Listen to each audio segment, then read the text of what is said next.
Chapter 2: The Adventure of the Norwood Builder, by Arthur Conan Doyle. From the point of view of the criminal expert, said Mr. Sherlock Holmes, London has become a singularly uninteresting city since the death of the late lamented Professor Moriarty. I can hardly think that you would find many decent citizens to agree with you, I answered. Well, I must not be selfish, said he with a smile as he pushed back his chair from the breakfast table. The community is certainly the gainer, and no one the loser, save the poor out-of-work specialist, whose occupation has gone.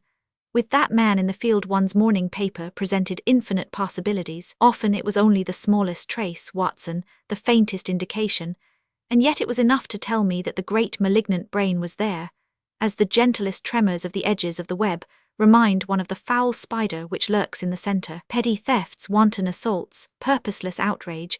To the man who held the clue, all could be worked into one connected whole. To the scientific student of the higher criminal world, no capital in Europe offered the advantages which London then possessed. But now, he shrugged his shoulders in humorous deprecation of the state of things which he had himself done so much to produce.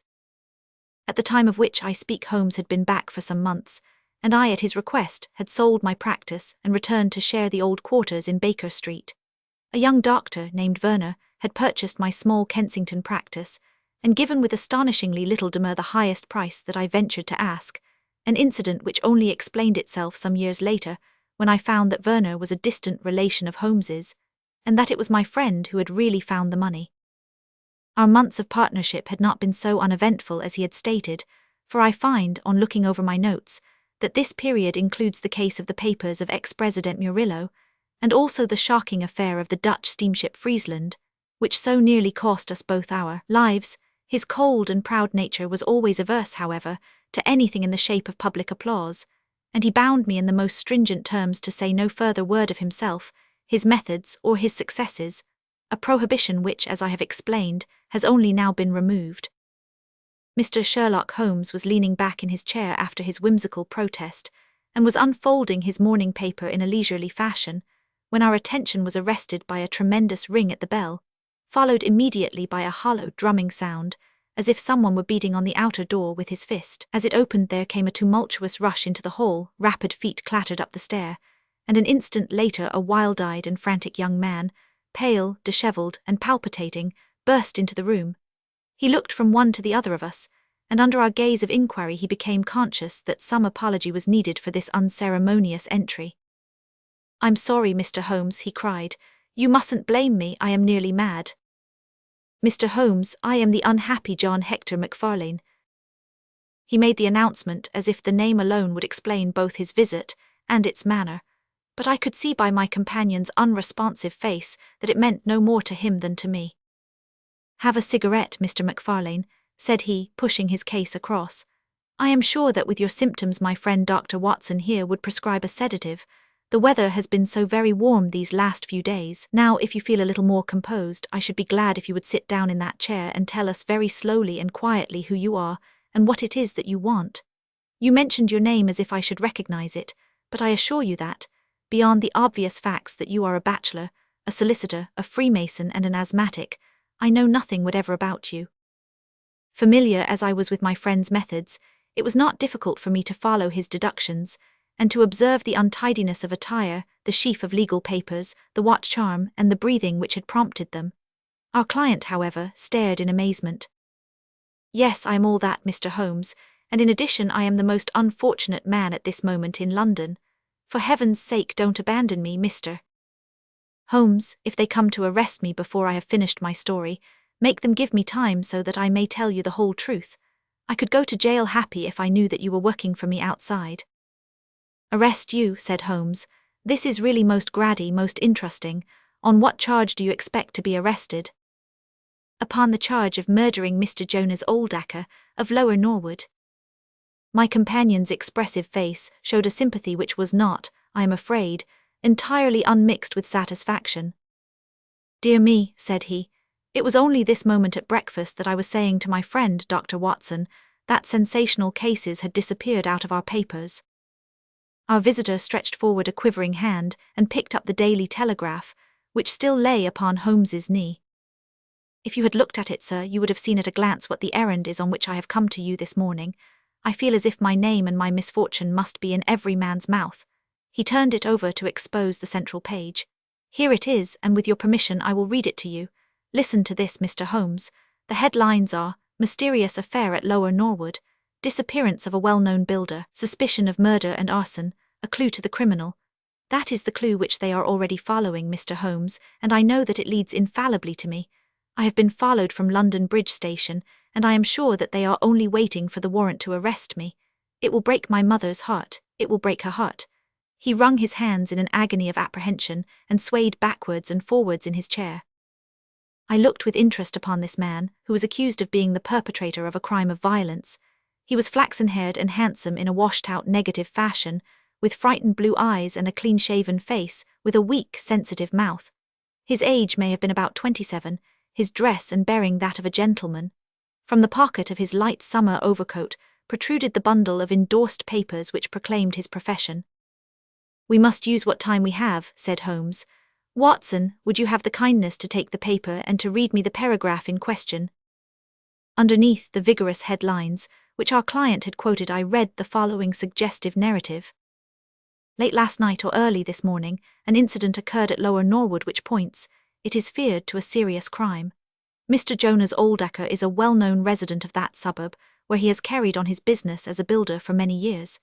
Mr. Oldacre is a bachelor, 52 years of age, and lives in Deep Denay House, at the Sydenham end of the road of that name. He has had the reputation of being a man of eccentric habits, secretive and retiring. For some years he has practically withdrawn from the business, in which he is said to have amassed considerable wealth.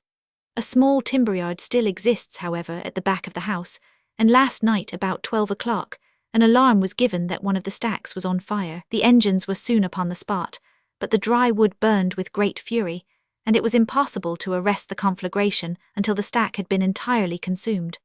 Up to this point the incident bore the appearance of an ordinary accident, but fresh indications seemed to point to serious crime. Surprise was expressed at the absence of the master of the establishment from the scene of the fire, and an inquiry followed, which showed that he had disappeared from the house. An examination of his room revealed that the bed had not been slept in, that a safe which stood in it was open, that a number of important papers were scattered about the room, and finally that there were signs of a murderous struggle, slight traces of blood being found within the room, and an oaken walking stick, which also showed stains of blood upon the handle.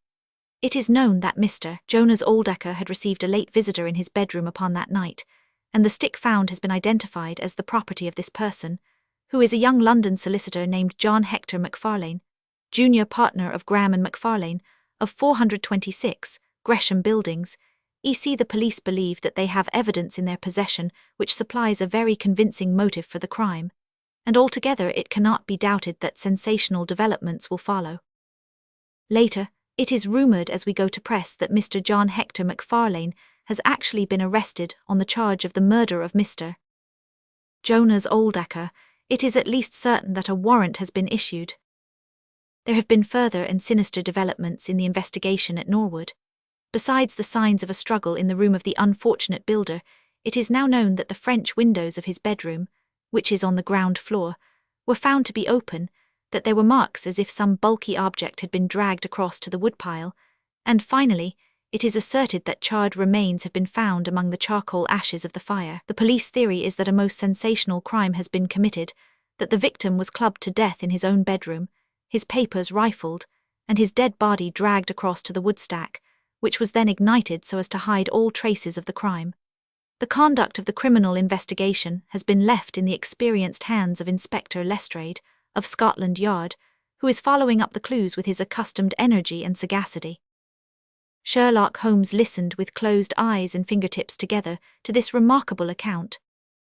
"The case has certainly some points of interest," said he in his languid fashion. "May I ask, in the first place, Mr. McFarlane, how it is that you are still at liberty, since there appears to be enough evidence to justify your arrest?" "I live at Torrington Lodge, Blackheath, with my parents, Mr. Holmes, but last night, having to do business very late with Mr. Jonas Oldacre, I stayed at an hotel in Norwood, and came to my business from there. I knew nothing of this affair until I was in the train, when I read what you have just heard. I at once saw the horrible danger of my position, and I hurried to put the case into your hands. I have no doubt that I should have been arrested either at my city office or at my home. A man followed me from London Bridge Station, and I have no doubt. Great heaven, what is that? It was a clang of the bell, followed instantly by heavy steps upon the stair. A moment later our old friend Lestrade appeared in the doorway. Over his shoulder I caught a glimpse of 1 or 2 uniformed policemen outside. "Mr. John Hector McFarlane," said Lestrade. Our unfortunate client rose with a ghastly face. "I arrest you for the wilful murder of Mr. Jonas Oldacre, of Lower Norwood." McFarlane turned to us with a gesture of despair, and sank into his chair once more like one who is crushed. "One moment, Lestrade," said Holmes. "Half an hour more or less can make no difference to you, and the gentleman was about to give us an account of this very interesting affair, which might aid us in clearing it up." "I think there will be no difficulty in clearing it up," said Lestrade grimly. "None the less, with your permission, I should be much interested to hear his account."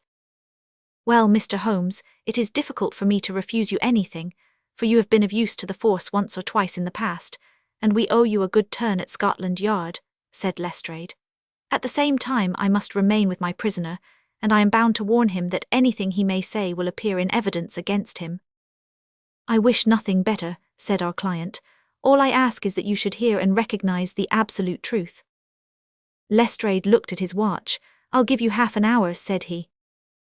"I must explain first," said McFarlane, "that I knew nothing of Mr. Jonas Oldacre.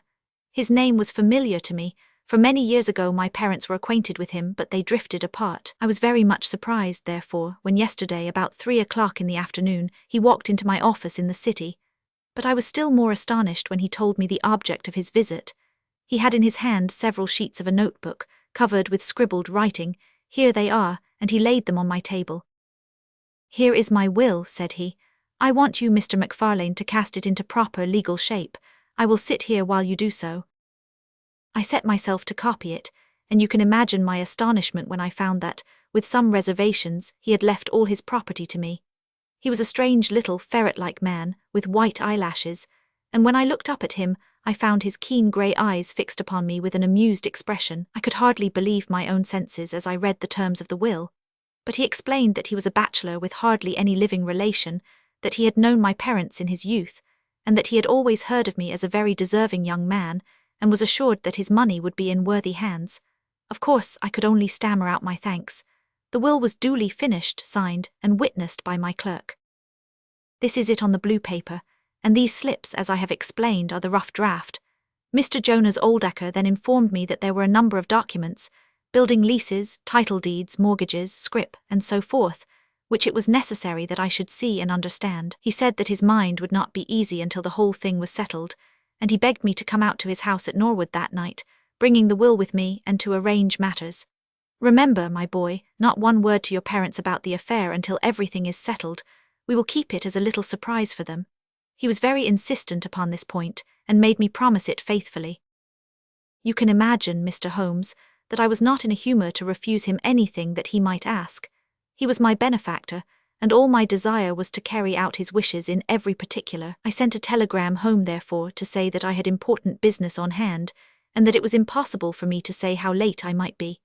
Mr. Oldacre had told me that he would like me to have supper with him at 9, as he might not be home before that hour.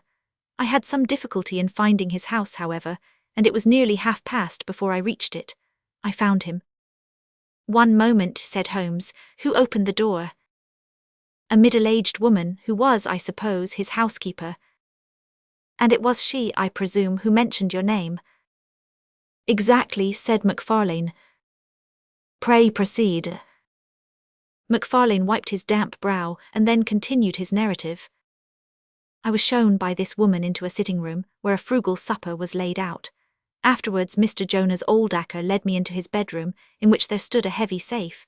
This he opened and took out a mass of documents, which we went over together. It was between 11 and 12 when we finished. He remarked that we must not disturb the housekeeper. He showed me out through his own French window, which had been open all this time." "Was the blind down?" asked Holmes. "I will not be sure, but I believe that it was only half down. Yes, I remember how he pulled it up in order to swing open the window. I could not find my stick, and he said, 'Never mind, my boy, I shall see a good deal of you now, I hope, and I will keep your stick until you come back to claim it. I left him there, the safe open, and the papers made up in packets upon the table. It was so late that I could not get back to Blackheath, so I spent the night at the Anerley Arms, and I knew nothing more until I read of this horrible affair in the morning." "Anything more that you would like to ask, Mr. Holmes?" said Lestrade, whose eyebrows had gone up once or twice during this remarkable explanation. "Not until I have been to Blackheath." "You mean to Norwood," said Lestrade. "Oh yes, no doubt that is what I must have meant," said Holmes, with his enigmatical smile. Lestrade had learned by more experiences than he would care to acknowledge that razor-like brain could cut through that which was impenetrable to him. I saw him look curiously at my companion. "I think I should like to have a word with you presently, Mr. Sherlock Holmes," said he. "Now, Mr. McFarlane, 2 of my constables are at the door and there is a 4-wheeler waiting." The wretched young man arose, and with a last beseeching glance at us walked from the room. The officers conducted him to the cab, but Lestrade remained. Holmes had picked up the pages which formed the rough draft of the will, and was looking at them with the keenest interest upon his face. "There are some points about that document, Lestrade, are there not?" said he, pushing them over. The official looked at them with a puzzled expression. "I can read the first few lines, and these in the middle of the second page and 1 or 2 at the end. Those are as clear as print," said he, "but the writing in between is very bad, and there are 3 places where I cannot read it at all." "What do you make of that?" said Holmes. "Well, what do you make of it?" "That it was written in a train. The good writing represents stations, the bad writing movement, and the very bad writing passing over points. A scientific expert would pronounce at once that this was drawn up on a suburban line, since nowhere save in the immediate vicinity of a great city could there be so quick a succession of points. Granting that his whole journey was occupied in drawing up the will, then the train was an express, only stopping once between Norwood and London Bridge." Lestrade began to laugh. "You are too many for me when you begin to get on your theories, Mr. Holmes," said he. "How does this bear on the case?" "Well, it corroborates the young man's story to the extent that the will was drawn up by Jonas Oldacre in his journey yesterday. It is curious, is it not, that a man should draw up so important a document in so haphazard a fashion. It suggests that he did not think it was going to be of much practical importance. If a man drew up a will which he did not intend ever to be effective, he might do it so." "Well, he drew up his own death warrant at the same time," said Lestrade. "Oh, you think so, don't you?" "Well, it is quite possible, but the case is not clear to me yet." "Not clear? Well, if that isn't clear, what could be clear? Here is a young man who learns suddenly that if a certain older man dies he will succeed to a fortune. What does he do? He says nothing to anyone, but he arranges that he shall go out on some pretext to see his client that night. He waits until the only other person in the house is in bed, and then in the solitude of a man's room he murders him, burns his body in the woodpile, and departs to a neighbouring hotel. The bloodstains in the room and also on the stick are very slight. It is probable that he imagined his crime to be a bloodless one, and hoped that if the body were consumed, it would hide all traces of the method of his death, traces which for some reason must have pointed to him. Is all this not obvious?" "It strikes me, my good Lestrade, as being just a trifle too obvious," said Holmes. "You do not add imagination to your other great qualities. But if you could for one moment put yourself in the place of this young man, would you choose the very night after the will had been made to commit your crime? Would it not seem dangerous to you to make so very close a relation between the 2 incidents? Again, would you choose an occasion when you are known to be in the house when a servant has let you in? And finally, would you take the great pains to conceal the body, and yet leave your own stick as a sign that you were the criminal? Confess, Lestrade, that all this is very unlikely." "As to the stick, Mr. Holmes, you know as well as I do that a criminal is often flurried, and does things which a cool man would avoid. He was very likely afraid to go back to the room. Give me another theory that would fit the facts." "I could very easily give you half a dozen," said Holmes. "Here, for example, is a very possible and even probable one. I make you a free present of it. The older man is showing documents which are of evident value. A passing tramp sees them through the window, the blind of which is only half down.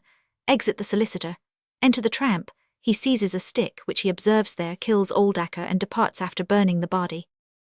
"Why should the tramp burn the body?" "For the matter of that, why should McFarlane? To hide some evidence. Possibly the tramp wanted to hide that any murder at all had been committed. And why did the tramp take nothing? Because they were papers that he could not negotiate. Lestrade shook his head, though it seemed to me that his manner was less absolutely assured than before. Well, Mr. Sherlock Holmes, you may look for your tramp, and while you are finding him we will hold on to our man. The future will show which is right. Just notice this point, Mr. Holmes, that so far as we know none of the papers were removed, and that the prisoner is the one man in the world who had no reason for removing them, since he was heir at law and would come into them in any case. My friend seemed struck by this remark. I don't mean to deny that the evidence is in some ways very strongly in favour of your theory, said he. I only wish to point out that there are other theories possible. As you say, the future will decide. Good morning. I dare say that in the course of the day I shall drop in at Norwood and see how you are getting on. When the detective departed, my friend rose and made his preparations for the day's work with the alert air of a man who has a congenial task before him. My first movement, Watson, said he, as he bustled into his frock coat, must, as I said, be in the direction of Blackheath. And why not Norwood? Because we have in this case one singular incident coming close to the heels of another singular incident. The police are making the mistake of concentrating their attention upon the second, because it happens to be the one which is actually criminal, but it is evident to me that the logical way to approach the case is to begin by trying to throw some light upon the first incident, the curious will, so suddenly made, and to so unexpected an heir. It may do something to simplify what followed. No, my dear fellow, I don't think you can help me. There is no prospect of danger, or I should not dream of stirring out without you. I trust that when I see you in the evening I will be able to report that I have been able to do something for this unfortunate youngster who has thrown himself upon my protection. It was late when my friend returned, and I could see by a glance at his haggard and anxious face that the high hopes with which he had started had not been fulfilled. For an hour he droned away upon his violin, endeavouring to soothe his own ruffled spirits. At last he flung down the instrument and plunged into a detailed account of his misadventures. It's all going wrong, Watson, all as wrong as it can go. I kept a bold face before Lestrade, but upon my soul I believe that for once the fellow is on the right track, and we are on the wrong. All my instincts are one way and all the facts are the other, and I much fear that British juries have not yet attained that pitch of intelligence when they will give the preference to my theories over Lestrade's facts. Did you go to Blackheath? Yes, Watson, I went there, and I found very quickly that the late lamented Oldacre was a pretty considerable blackguard. The father was away in search of his son. The mother was at home, a little fluffy, blue-eyed person, in a tremor of fear and indignation. Of course, she would not admit even the possibility of his guilt, but she would not express either surprise or regret over the fate of Oldacre. On the contrary, she spoke of him with such bitterness that she was unconsciously considerably strengthening the case of the police, for of course, if her son had heard her speak of the man in this fashion, it would predispose him towards hatred and violence. He was more like a malignant and cunning ape than a human being, said she, and he always was, ever since he was a young man. You knew him at that time, said I. Yes, I knew him well. In fact, he was an old suitor of mine. Thank heaven that I had the sense to turn away from him and to marry a better if a poorer man. I was engaged to him, Mr. Holmes, when I heard a shocking story of how he had turned a cat loose in an aviary, and I was so horrified at his brutal cruelty that I would have nothing more to do with him. She rummaged in a bureau, and presently she produced a photograph of a woman, shamefully defaced and mutilated with a knife. That is my own photograph, she said. He sent it to me in that state with his curse upon my wedding morning. Well, said I, at least he has forgiven you now, since he has left all his property to your son. Neither my son nor I want anything from Jonas Oldacre, dead or alive, she cried, with a proper spirit. There is a God in heaven, Mr. Holmes, and that same God who has punished that wicked man will show in his own good time that my son's hands are guiltless of his blood. Well, I tried 1 or 2 leads, but could get at nothing which would help our hypothesis, and several points which would make against it. I gave it up at last, and off I went to Norwood. This place, Deepdenay House, is a big modern villa of staring brick, standing back in its own grounds, with a laurel-clumped lawn in front of it.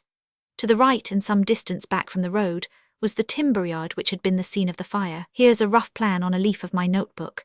This window on the left is the one which opens into Oldacre's room. You can look into it from the road, you see. That is about the only bit of consolation I have had today. Lestrade was not there, but his head constable did the honours. They had just made a great treasure trove. They had spent the morning raking among the ashes of the burned woodpile, and besides the charred organic remains they had secured several discoloured metal discs. I examined them with care, and there was no doubt that they were trouser buttons. I even distinguished that one of them was marked with the name of Holmes, who was Oldacre's tailor. I then worked the lawn very carefully for signs and traces, but this drought has made everything as hard as iron. Nothing was to be seen save that some body or bundle had been dragged through a low privet hedge which is in a line with the woodpile. All that, of course, fits in with the official theory. I crawled about the lawn with an August sun on my back, but I got up at the end of an hour no wiser than before. Well, after this fiasco I went into the bedroom and examined that also.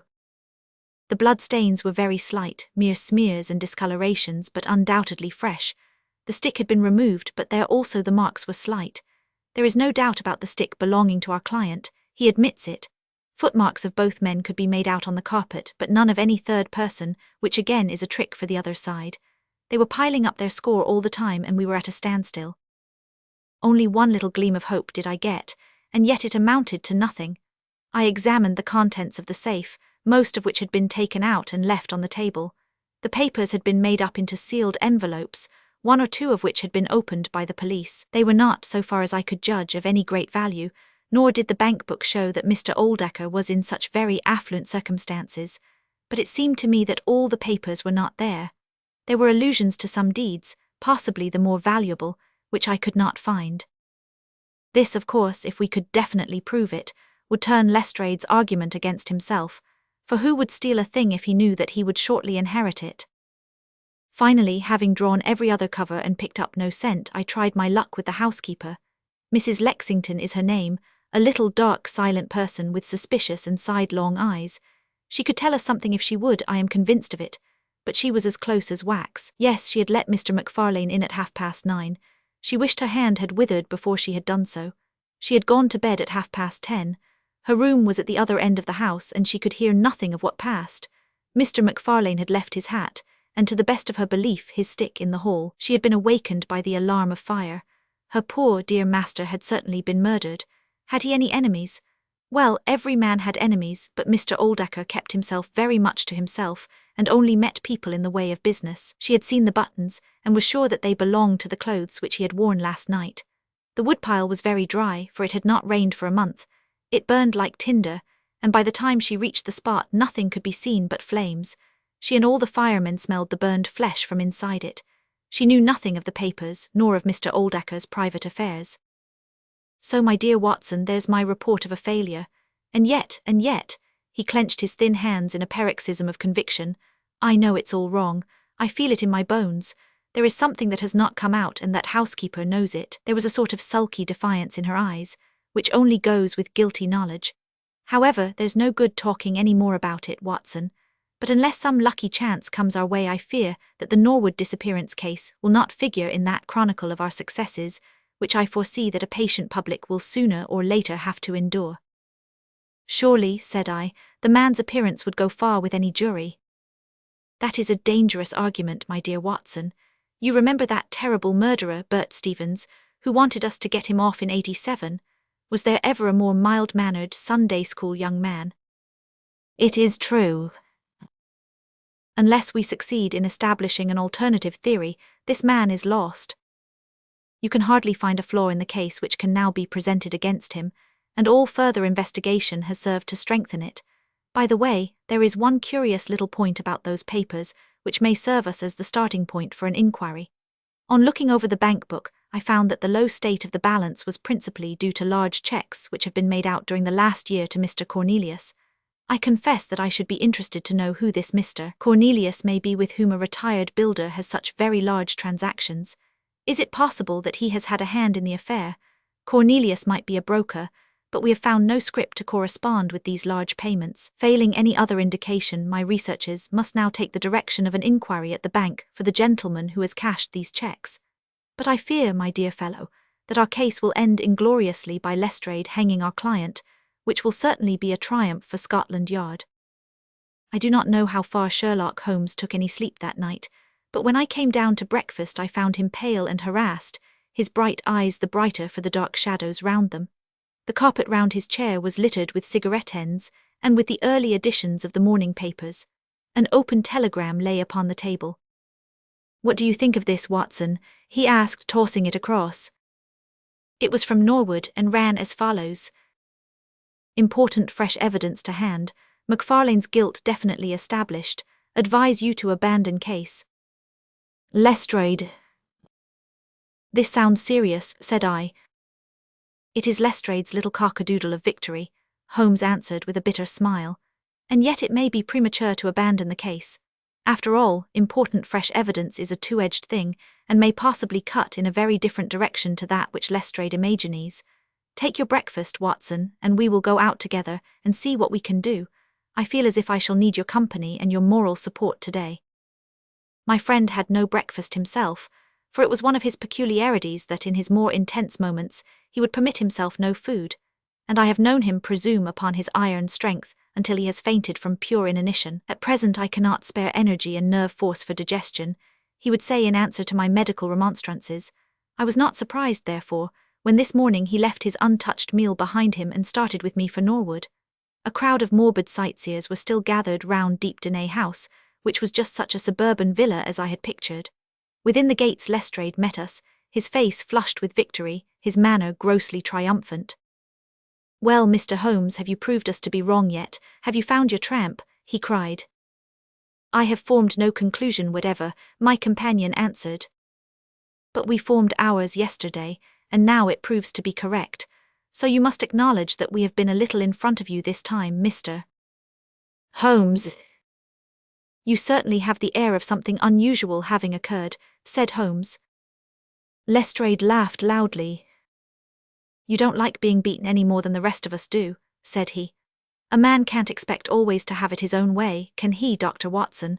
Step this way, if you please, gentlemen, and I think I can convince you once for all that it was John McFarlane who did this crime." He led us through the passage and out into a dark hall beyond. "This is where young McFarlane must have come out to get his hat after the crime was done," said he. "Now look at this." With dramatic suddenness he struck a match and by its light exposed a stain of blood upon the whitewashed wall. As he held the match nearer I saw that it was more than a stain. It was the well-marked print of a thumb. "Look at that with your magnifying glass, Mr. Holmes." "Yes, I am doing so." "You are aware that no two thumb marks are alike." "I have heard something of the kind." "Well then, will you please compare that print with this wax impression of young McFarlane's right thumb, taken by my orders this morning?" As he held the waxen print close to the bloodstain, it did not take a magnifying glass to see that the two were undoubtedly from the same thumb. It was evident to me that our unfortunate client was lost. "That is final," said Lestrade. "Yes, that is final," I involuntarily echoed. "It is final," said Holmes. Something in his tone caught my ear and I turned to look at him. An extraordinary change had come over his face. It was writhing with inward merriment. His two eyes were shining like stars. It seemed to me that he was making desperate efforts to restrain a convulsive attack of laughter. Dear me," he said at last. "Well now, who would have thought it? And how deceptive appearances may be, to be sure, such a nice young man to look at. It is a lesson to us not to trust our own judgment, is it not, Lestrade?" "Yes, some of us are a little too much inclined to be cocksure, Mr. Holmes," said Lestrade. The man's insolence was maddening, but we could not resent it. What a providential thing that this young man should press his right thumb against the wall in taking his hat from the peg. Such a very natural action, too, if you come to think of it. Holmes was outwardly calm, but his whole body gave a wriggle of suppressed excitement as he spoke. "By the way, Lestrade, who made this remarkable discovery?" "It was the housekeeper, Mrs. Lexington, who drew the night constable's attention to it." "Where was the night constable?" "He remained on guard in the bedroom where the crime was committed, so as to see that nothing was touched." "But why didn't the police see this mark yesterday?" "Well, we had no particular reason to make a careful examination of the hole. Besides, it's not in a very prominent place, as you see." No, of course not. I suppose there is no doubt that the mark was there yesterday." Lestrade looked at Holmes as if he thought he was going out of his mind. I confess that I was myself surprised both at his hilarious manner and at his rather wild observation. I don't know whether you think that McFarlane came out of jail in the dead of the night in order to strengthen the evidence against himself, said Lestrade. I leave it to any expert in the world whether that is not the mark of his thumb. It is unquestionably the mark of his thumb. There, that's enough, said Lestrade. I am a practical man, Mr. Holmes, and when I have got my evidence I come to my conclusions. If you have anything to say you will find me writing my report in the sitting room. Holmes had recovered his equanimity, though I still seemed to detect gleams of amusement in his expression. Dear me, this is a very sad development, Watson, is it not? Said he. And yet there are singular points about it which hold out some hopes for our client. I am delighted to hear it, said I heartily. I was afraid it was all up with him. I would hardly go so far as to say that, my dear Watson. The fact is that there is one really serious flaw in this evidence to which our friend attaches so much importance. Indeed, Holmes, what is it? Only this, that I know that that mark was not there when I examined the hall yesterday. And now, Watson, let us have a little stroll round in the sunshine. With a confused brain, but with a heart into which some warmth of hope was returning, I accompanied my friend in a walk round the garden. Holmes took each face of the house in turn, and examined it with great interest. He then led the way inside and went over the whole building from basement to attics. Most of the rooms were unfurnished, but none the less Holmes inspected them all minutely. Finally, on the top corridor, which ran outside 3 untenanted bedrooms, he again was seized with a spasm of merriment. There are really some very unique features about this case, Watson, said he. I think it is time now that we took our friend Lestrade into our confidence. He has had his little smile at our expense, and perhaps we may do as much by him if my reading of this problem proves to be correct. Yes, I think I see how we should approach it.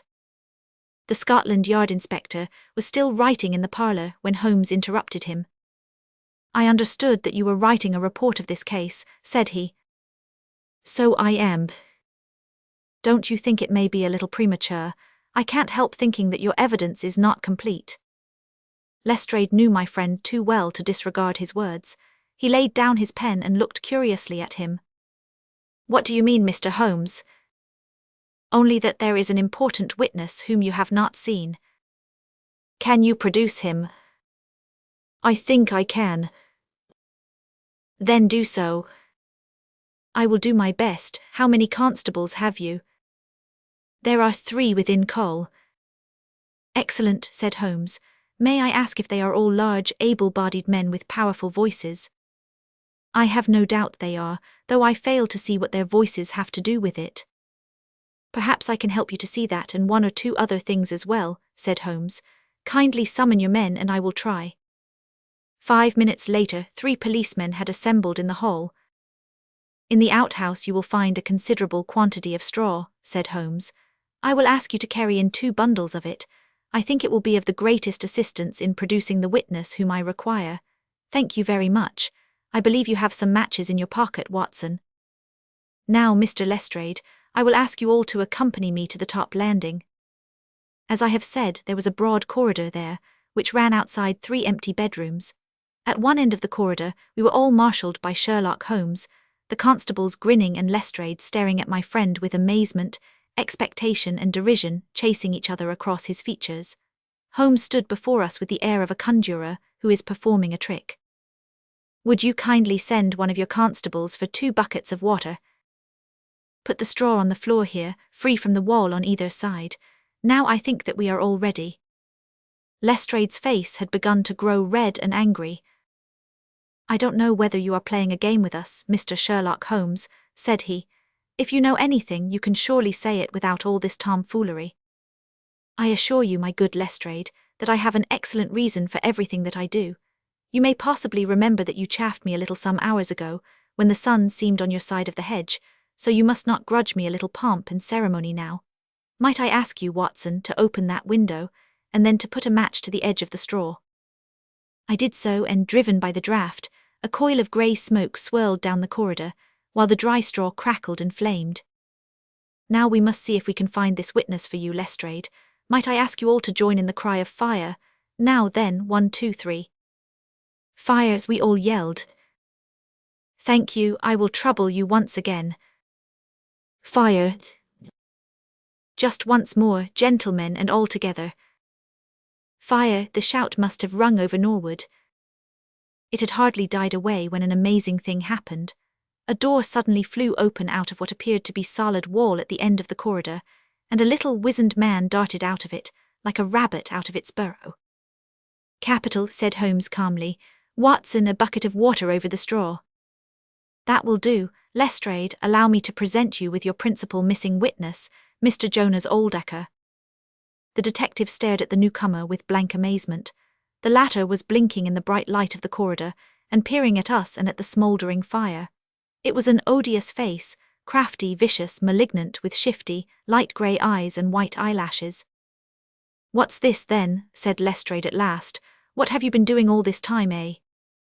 Oldacre gave an uneasy laugh, shrinking back from the furious red face of the angry detective. I have done no harms. No harm, you have done your best to get an innocent man hanged. If it wasn't for this gentleman here, I am not sure that you would not have succeeded. The wretched creature began to whimper. I am sure, sir, it was only my practical joke. Oh, a joke, was it? You won't find the laugh on your side, I promise you. Take him down and keep him in the sitting-room until I come. Mr. Holmes, he continued when they had gone, I could not speak before the constables, but I don't mind saying in the presence of Dr. Watson that this is the brightest thing that you have done yet, though it is a mystery to me how you did it. You have saved an innocent man's life, and you have prevented a very grave scandal, which would have ruined my reputation in the force. Holmes smiled and clapped Lestrade upon the shoulder.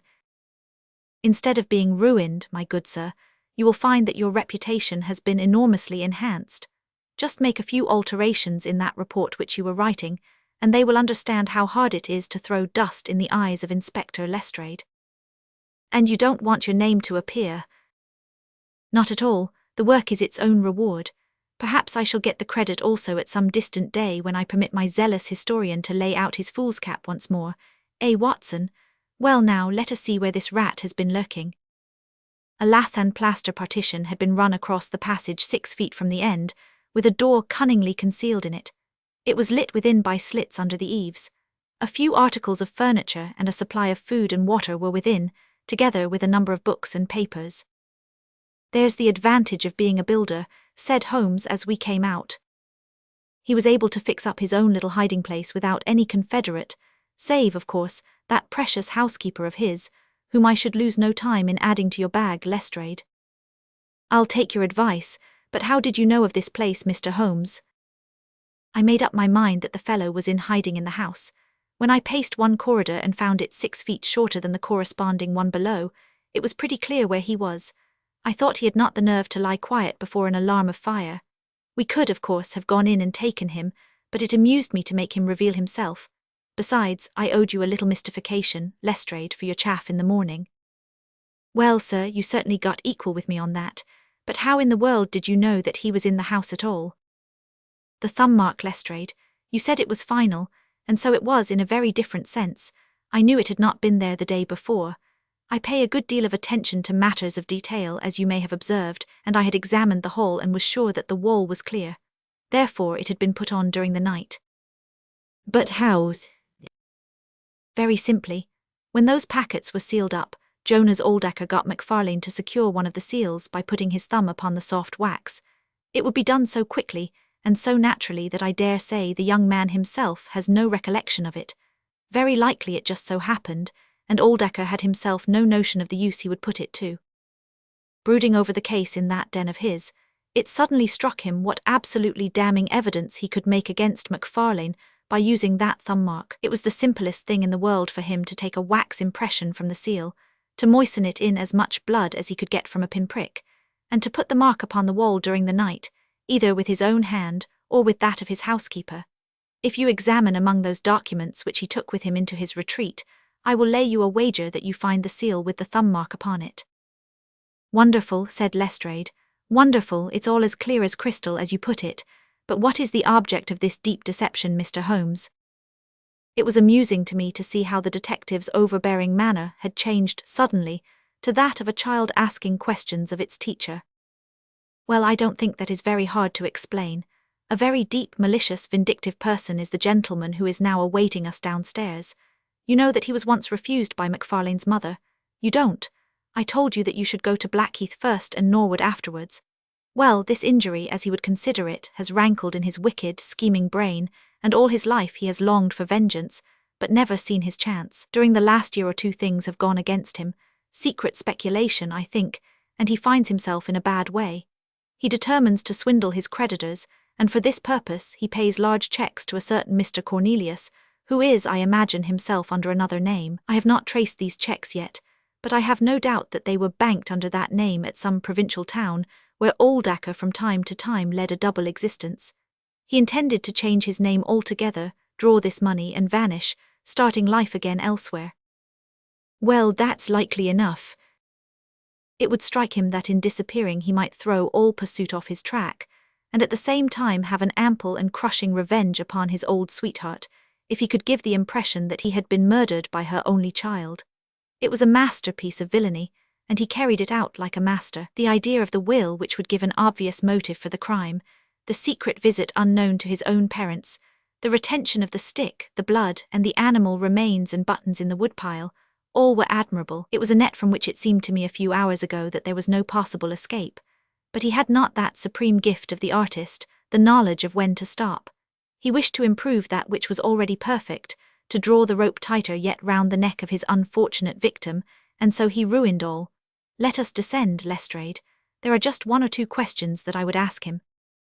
The malignant creature was seated in his own parlour, with a policeman upon each side of him. It was a joke, my good sir, a practical joke, nothing more. He whined incessantly. I assure you, sir, that I simply concealed myself in order to see the effect of my disappearance, and I am sure that you would not be so unjust as to imagine that I would have allowed any harm to befall poor young Mr. McFarlane. That's for a jury to decide, said Lestrade. Anyhow, we shall have you on a charge of conspiracy, if not for attempted murder. And you'll probably find that your creditors will impound the banking account of Mr. Cornelius, said Holmes. The little man started and turned his malignant eyes upon my friend. I have to thank you for a good deal, said he. Perhaps I'll pay my debt some day. Holmes smiled indulgently. I fancy that for some few years you will find your time very fully occupied, said he. By the way, what was it you put into the woodpile besides your old trousers? A dead dog or rabbits or what? You won't tell? Dear me, how very unkind of you. Well, I dare say that a couple of rabbits would account both for the blood and for the charred ashes. If ever you write an account, Watson, you can make rabbits serve your turn. The Strand Magazine, Vaux, December, 1903, The Return of Sherlock Holmes. By Arthur Conan Doyle.